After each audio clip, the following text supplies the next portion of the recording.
In this episode, we're going to stray slightly further than Colchester. As the name of the video might suggest, yes, we're going up a bit to Stockport. I'm very pleased to announce they too now have their own council watch. Now, I've always maintained that the councillors we have in Colchester, on the whole, are a pretty decent bunch. We may not see eye to eye with them, but they seem to be good people. And people tend not to believe me when I say this. By the time you've seen the clips I'm going to show you from what they have to contend with in Stockport, I think you too might start to appreciate the councillors we have in Colchester that little bit more. So we start out with a member of the public just asking a few questions of the council on their climate emergency, about what was the evidence the councils considered before they declared a climate emergency. Because if you think about it, it is a little odd that councils up and down the country are taking it upon themselves to declare emergency. You'd think that would be something that the UK government would do. And they did in fact pass a motion to declare one, but then they never bothered to declare it, which seems a little odd. Also, the IPCC, the Intergovernmental Panel of Climate Change, they have never declared a climate emergency either. So when one considers the millions upon millions of taxpayer money that is being spent on these climate emergency measures, it doesn't seem unreasonable for members of the public to want to double-check the evidence, especially when one considers one's government and media's track record for telling the truth. Weapons of mass destruction, anyone? Stay indoors or you're going to kill everybody. Over 800,000 years, global warming and cooling events were not instigated by carbon dioxide, but by Earth's angle and proximity to the Sun.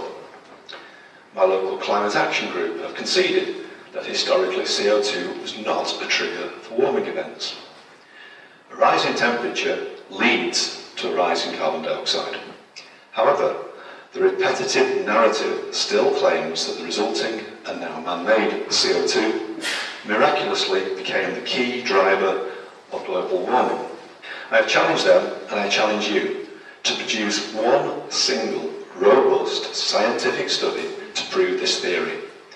Claims of consensus are not proof. Bearing in mind your legal obligations of public accountability and objectivity under the Nuremberg principles, why did you refuse a public debate on these matters?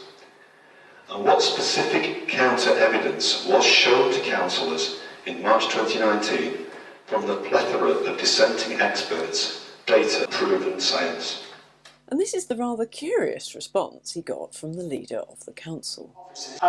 For a debate and give a platform for climate change deniers. And I'm not prepared to do that. As long as I'm leader of the council, that will not happen. I will not see public money spent providing a platform for climate change deniers. Now, you'd think this would be a wonderful opportunity for councils everywhere to say, here you go, this is what we looked at, this is why we are making the decisions we are making, and this is why we are spending all your money on that instead of sorting out potholes and the homeless. This is far more important. Here's the proof we're all going to die if we don't reduce the minuscule amounts of CO2 that we actually produce. And don't worry about all the people flying in their personal jets, which pump out more CO2 than our cars will in a lifetime. It's definitely your fault with your car. So as the leader of Stockport Council seems to have a little bit of an issue with his listening and comprehension, let's walk him through this slowly so that he can understand. You'll notice the member of the public started his speech by saying how much the temperature has gone up and down, depending upon the proximity of the Earth to the Sun. Now, that's not denying climate is changing. That is categorically stating the climate changes. What he is questioning is whether the minuscule amounts of CO2 that we produce have any effect on temperature. So I would ask the leader of Stockport Council and any council who might be watching if they could explain the following things. So you see this pie chart here? Can you see that tiny sliver that is CO2? And yes, CO2 is a greenhouse gas. But it's one of the minor ones. Water vapour is actually a bigger player in the greenhouse effect. But anyway, let's ignore that. Let's concentrate on that tiny sliver of CO2, the vast majority of which is not produced by man, is produced by nature. And the gentleman was absolutely correct when he informed you that the temperature rises before CO2 levels. So if you would like to elucidate us all as to how CO2 is pushing up the temperature when the temperature goes up first and CO2 goes up second, so how exactly is that pushing the temperature up when it happens after the event? If you'd like to let us know, that would be most helpful. Also, Twinkle, if you could explain this graph to us, this would be much appreciated, because this one just confuses the hell out of people. You see the purple line? That one, yes, the purple one. That is CO2. Now, look at the blue line on that graph, the blue one. That is the surface temperature. Now, do you notice that when the temperature, the blue line, yes, when that's higher, the purple line, which is CO2, that's a lot lower. So again, could you explain how CO2 is driving temperature over the millennia when it clearly doesn't? But Mr. Mayor, the gist of all this is not so much a debate of ideas and evidence and being prepared to consider other people's point of view. I'm all for that as a Democrat. But what was behind the first question, I think is behind this, is the council providing a public platform for climate change deniers. And that, I steadfastly will not agree to do. Now, he states as a Liberal Democrat he's very open to hearing both sides of the story, when he clearly isn't. I'm pleased to say that in Colchester, our Liberal Democrat leader, Councillor King, is very open to a public debate, and he welcomes listening to both sides of the story. That we would want to know and understand more, and that exchange could have a real benefit, including to the public. But I would want to be really clear about this, that the way that we work is respectful of the public and respectful of each other. Let me leave it at that. I look forward to conversation away from this building, and we look forward to seeing what we can do together to have that wider discussion. Thank you.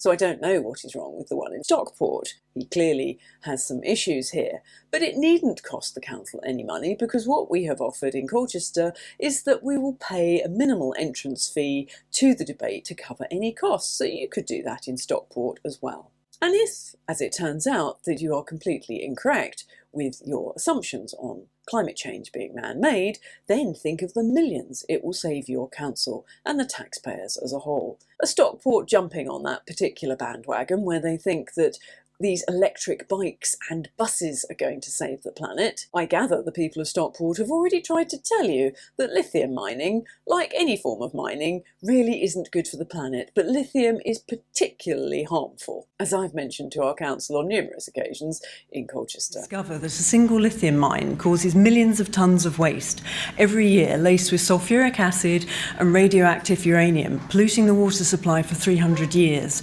not to mention the unacceptable human costs with child labour to mine cobalt.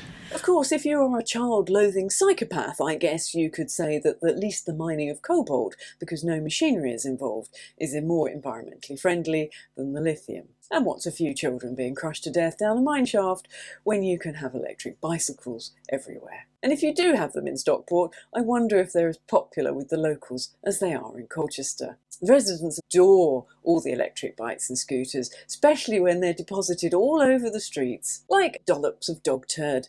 Now in Colchester they want to bring in electric buses as well. Will you be doing that in Stockport? And what could be better than something that spontaneously combusts and can't be put out for days on end? And let's not even go there with how bad for the environment the solar panels and wind farms are. We don't have time. Have we saved the planet yet, with all those trillions we're spending? And then on to the next one. Now he reminds me a lot of Matt Hancock. Are they related? See what you think. Mr. Hampton, thank you for your question. I do reject, however, the conspiracy-based inaccurate content within it. I do believe climate change is an existential threat to our residents, and thankfully I believe this entire chamber of councillors is more likely to agree with me than you on this issue. Your beliefs are adorable, sweetie, but what was the evidence that gave you your belief? I do hope it wasn't the BBC. But what about the melting ice sheets in Antarctica? Only the western side of the continent shows signs of melting. The eastern side is gaining ice. Curiously, the ice on the western side is mainly melting underneath the ice sheet. Do you really believe that this is due to fossil-fuelled cars and flatulent cows, or is it more likely that it might have something to do with the large number of active volcanoes under the western side? There is a world of difference between being well informed by the mainstream media and properly well informed. I'm very proud of the work that we're doing here at Stockport Council. We have debated climate change on many occasions across this council over the years, with members free to bring their knowledge to the debate. Oh, how wonderful that you have knowledgeable members in Stockport. But how knowledgeable? Have they read the IPCC reports, and are they looking at the cherry-picked data that only goes back 800,000 years?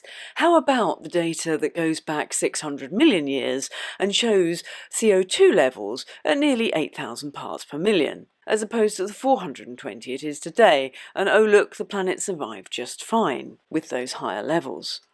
And if they're really knowledgeable, I take it they have read the ClimateGate emails, where they admitted that in order to get the rather startling and alarming hockey stick graph, they actually stitched two different data sets together, because if they just used the original data set, the data was going in the opposite direction. Do they know that as well? And presumably all your knowledgeable members are very familiar with the work of Dr. William Happer from Princeton University, who shows that if CO2 increases from 400 parts per million to 800, the thermal radiation, i.e. the heating potential, would increase by less than 1%. If you'd like to learn more, we did a whole video on this to Colchester Council called Vexing CO2, link in the description. I wouldn't legitimise someone claiming the Earth is flat in the same way I'm going to private conspiracy theories are banded around as truths. Might I recommend you read this book? And I would guess the scientists involved in this one probably aren't flat earthers. Do educate yourselves, councillors. Proven yourselves being negligent because you haven't considered all sides of the argument. And potentially that makes you personally liable. I do hope you have a few million tucked to one side so you can pay the taxpayers back. So we salute you, Stockport, and we stand with you in solidarity. And I think you know what you need to do next time the voting comes round. Get shot of your council leaders as soon as you can, unless they can amend their ways. So do please head over to Stockport Council Watch, give them some likes, some thumbs up, leave them some comments, show them some love. It all helps get the YouTube algorithm going. And support them and share their work. Until next time. Take care.